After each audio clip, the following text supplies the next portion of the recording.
आइए, प्रभु राम आइए, मेरे भोजन का भोग लगाइए।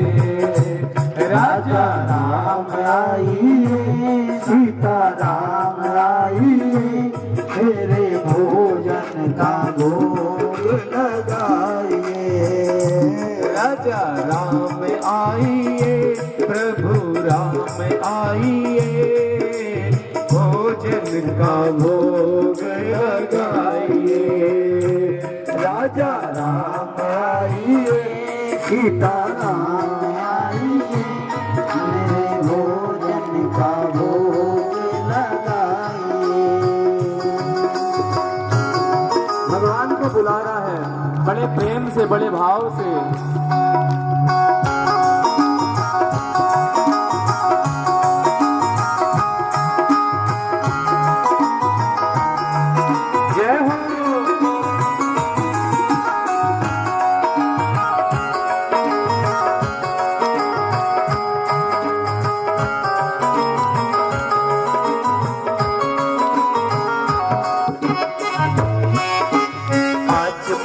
और ध्यान आरती यहाँ यही मेहमानी। आज मनी और ध्यान आरती यहाँ यही मेहमानी। आज मनी और ध्यान आरती यहाँ यही मेहमानी। आज मनी और आरती यहाँ यही मेहमानी। सूखी सूखी खाओ प्रेम से, पियो नदी का पानी। राजा राम आइए, प्रभु राम आइए, मेरे भोजन का भोग लगाइए। राजा राम आइए, सीता राम आइए, मेरे भोजन का भोग लगाइए।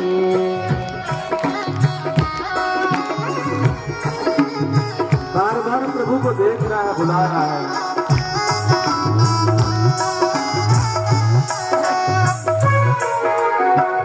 फिर सोचता है कि भगवान नहीं आ रहे हैं। ओहो, इसीलिए भगवान नहीं आ रहे हैं कि मंदिर में तो बहुत 56 भोग मिलते हैं खाने को। मंदिर में तो 56 भोग खाने को मिलते हैं और यहाँ कुछ मिल नहीं रहा है। तो फिर क्या बोला मालूम है? एकादशी है आज मंदिर में, एकादशी है आज मंदिर में। ये क्या बोला कि प्रभु आप इसलिए नहीं आ रहे हो कि मंदिर में जाएंगे तो 56 भोग खाने को मिलेंगे। तो क्या बोला? भूल करोगे यदि तज दोगे, भोजन रोगे यदि तज दोगे, भोजन रूखे सूखे, भोजन रूखे सूखे। भूल करोगे यदि तज दोगे, भोजन रूखे सूखे, भूख करोगे यदि तज दोगे, भोजन रूखे सूखे। एकादशी है आज मंदिर में, बैठे रहोगे भूखे। राजा राम आइए, सीता राम आइए, मेरे भोजन का भोग लगाइए। राजा राम आइए, सीता राम आइए, मेरे भोजन का भोग लगाइए। और जैसे ही इसने इतना कहा ही था कि सीता समारोपित वाम भागम, भगवान राम जी भी आ गए और साथ में सीताराम भी, सीता मैया भी आ गई। बोले सीता रामचंद्र भगवान की जय हो। अब इसने क्या देखा कि यहाँ तो दो भगवान आ गए। गुरुजी ने कहा था भगवान आएंगे, मैंने सोचा कि एक भगवान आएंगे, यहाँ तो दो भगवान आ गए। अब अपनी रोटियों को देख रहा है, भगवान को देख रहा है। भगवान ने कहा क्या हुआ, आपने बुलाया हम आ गए। बोले वो तो ठीक है, पर मुझे मालूम नहीं था कि दो भगवान आएंगे। अब आज आगे से कोई दिक्कत नहीं होगी, थोड़ी बहुत तो एकादशी आप रखवाई दोगे, पर आपको देख के आनंद बहुत आ रहा है। बस प्रभु निवेदन ये है कि अगली बार से आप जल्दी आ जाना। बोले हाँ हम आ जाएंगे, चिंता मत करो। घर गया, आश्रम गया, कुछ बताया नहीं, सोचा ऐसे ही आते होंगे। फिर 15 दिन बाद एकादशी आया। अब गुरुजी से बोला, गुरुजी वहां पे ना 2 भगवान आते हैं, थोड़ा राशन पानी बढ़ा दो। गुरुजी ने सोचा शायद भूखा रह गया होगा, बोला कोई बात नहीं, थोड़ा थोड़ा और आटा भी ले ले, आलू भी ले ले, जो चाहिए ले ले। अब लेकर के पहुंचा, भोजन बनाया और भोग लगाने के लिए फिर भगवान को बुला रहा है। अब क्या बोल रहा है, राजा राम आइए, सीता राम आइए, मेरे भोजन का भोग लगाइए। राजा राम आइए, सीता राम आइए, मेरे भोजन का भोग लगाइए। राजा राम आइए, सीता राम आइए, मेरे भोजन का भोग लगाइए। इसने भगवान को बुलाया ही था कि भगवान राम जी भी आ गए, सीता मैया आ गई और साथ में लखन लाल जी भी आ गए। भगवान से कहा, प्रभु ये कौन? बोले ये हमारे भाई हैं। बोले भाई हैं? लगते तो नहीं, ना रूप से ना व्यवहार से। आप गोरे गोरे, ये काले, आप काले काले, ये गोरे गोरे, आप सीधे साधे, ये तेज तर्राट। अच्छा ठाकुर जी एक बात बताओ प्रभु, हमने ठाकुर जी के भोग का ठेका ले रखा है कि ठाकुर जी के खानदान का ही ठेका ले रखा है? लक्ष्मण जी कहते हैं, प्रभु आप तो कह रहे थे कि वहां प्रसाद मिलेगा, बड़ा 56 भोग मिलता है, बड़ा स्वाद आता है, और ये प्रसाद? बोले बेटा प्रेम से तो ऐसे ही पाया जाता है, पाओ। बोले प्रभु मैं बताऊं, बुरा मत मानना, आप दोनों को, तीनों को देख के अच्छा बहुत लग रहा है, बहुत अच्छा लग रहा है, लेकिन बस कमी ये है कि आप बताते नहीं हो कि हम कितने आएंगे। मैं उतनी व्यवस्था कर लेता। अब 3 लोग आ गए तो थोड़ा बहुत भूखा तो मुझको रहना ही पड़ेगा, पर अच्छा बहुत लगा। अब बता दो अगली बार कितने आओगे? राम जी ने कहा हम आ जाएंगे, तुम चिंता मत करो। आया, गुरुजी से कुछ नहीं बताया, सोचा कम से कम 15 दिन तो निकल जाएं। 15 दिन बाद फिर एकादशी आ गई। गुरुजी वहां तो बहुत भगवान आते हैं, आपने भोजन की व्यवस्था ज्यादा करनी पड़ेगी, राशन पानी ज्यादा देना पड़ेगा। और कितना? पहली बार बुलाया 2 आए, दूसरी बार बुलाया 3 आए, हो सकता है इस बार 4 आ जाए। 10 किलो आटा चाहिए, वो उनकी खुराक बहुत है। 10 किलो आलू चाहिए, उसी के समान हिसाब से सारा सामान चाहिए। गुरुजी ने सोचा 10 किलो तो नहीं खाएगा, बेचता होगा, आज देखते हैं इसको। अब इसने चालाकी क्या की मालूम? सोचा कम से कम इस बार ना बुला के देख लूं कितने आएंगे, फिर बाद में बनाऊंगा। अब सामान रख दिया और भगवान को बुलाने लग गया। राजा राम आइए, सीता राम आइए, लक्ष्मण राम आइए, भोजन का भोग लगाइए। राजा राम आइए, सीता राम आइए, मेरे भोजन का भोग लगाइए। राजा राम आइए, सीता राम आइए, लक्ष्मण राम आइए, सीता राम आइए, मेरे भोजन का भोग लगाइए। मेरे भोजन का भोग लगाइए। जब भक्त ने जंगल में की मधुर पुकार, वो तब क्षण में प्रकट हुआ दिव्य राम दरबार। राम जी, भरत जी, लखन, शत्रुघ्न, हनुमान जी महाराज, बड़ा सुंदर दरबार प्रकट हो गया। बोले राजा रामचंद्र भगवान की जय हो।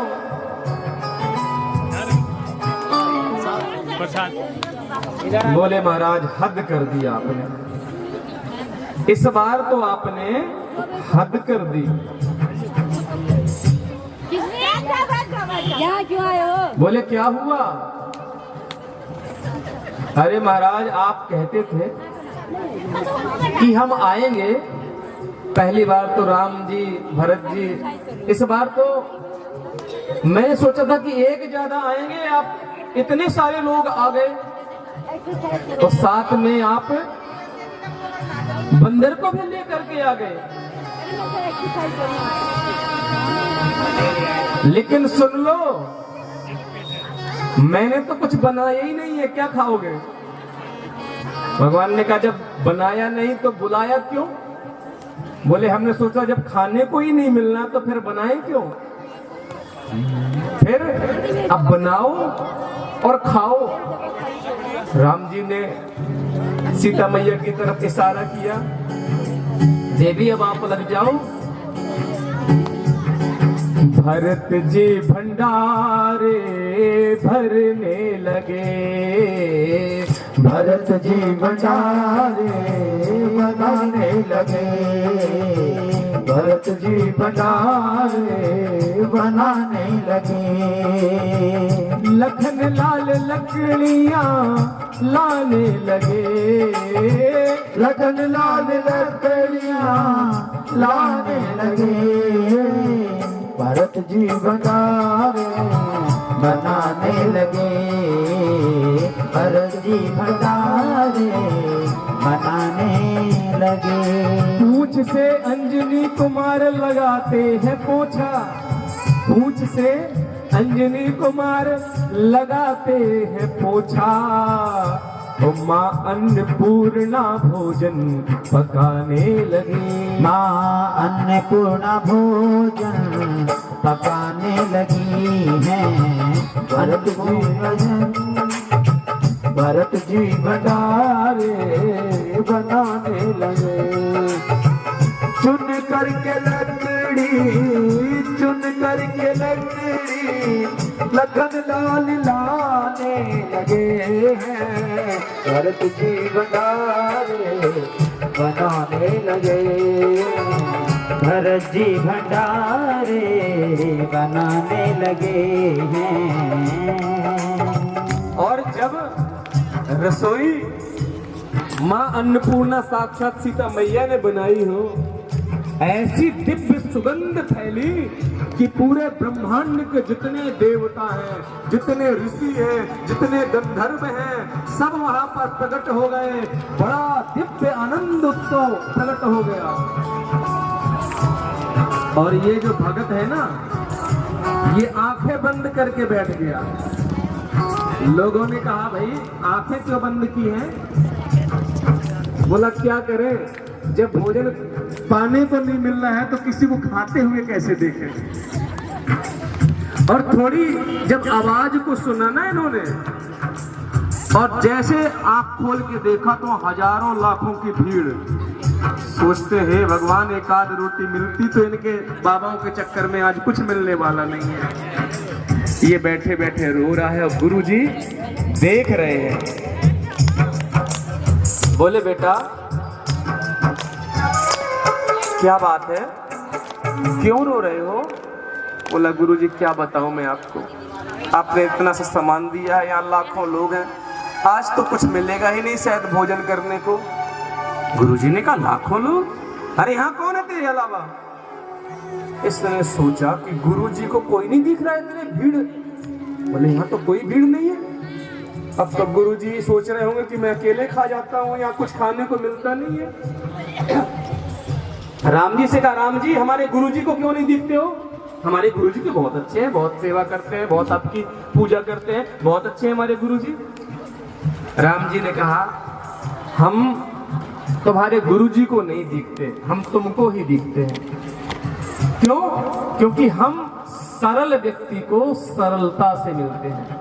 आपके गुरुजी बहुत अच्छे हैं लेकिन उनके अंदर सरलता नहीं है। इसने कहा गुरुजी राम जी कह रहे हैं आपके अंदर सरलता नहीं है। गुरुजी के नेत्रों से आंसू बह पड़े। बोले प्रभु जीवन में बहुत सेवा करी, बहुत उपासना करी, लेकिन अपने हृदय को कभी सरल नहीं बनाया। बेटा अपने राम जी से कह दो ना कि एक बार मुझको भी दिखाई दे जावे। राम जी के चरण पकड़ के भगत बोला, प्रभु आपको जितना भोजन खाना हो आप खा लेना, हमारे गुरुजी आश्रम से ले आएंगे, आप चिंता मत करो। जितना आप आटा कहोगे इनके आश्रम में बहुत है, भोजन आपके लिए लाएंगे, आपके लिए सारी व्यवस्था कर देंगे, बस एक बार इनको दिख जाओ और कुछ नहीं चाहिए। और उस भक्त के प्रेम में परिपूर्ण होकर के देखा कि जो पूरी दुनिया को खिलाता है उसको क्या कह रहे हैं कि भोजन में कितने भी लोग ले आओ, मेरे गुरुजी खिला देंगे। इतना सरल शायद कोई दूसरा हो ही नहीं सकता है। और उस सरल व्यक्ति की सरलता के कारण भगवान बड़े प्रेम से, बड़े भाव से, सरल स्वभाव से उनके गुरुजी को भी प्रभु ने दर्शन दिए। गुरुजी कहते हैं, चेला तेरे वजह से आज मेरे राम जी ने मुझे दर्शन दिया। और चेला कहता है, गुरुजी आपकी कृपा से राम जी ने दर्शन दिया। भगवान कहते हैं, प्रभु को प्राप्त करना इतना कठिन नहीं है, कठिन तो अपने जीवन को सरल बनाना है। और जिस दिन हमने अपने जीवन को सरल बना लिया, उस दिन हमारे राम जी को आपसे मिलने में ज्यादा समय नहीं लगेगा, ज्यादा विलंब नहीं होगा। एक बार अपने जीवन को सरल बनाओ। बोले बांके बिहारी लाल की जय। बोले बांके बिहारी लाल की। इस प्रसंग में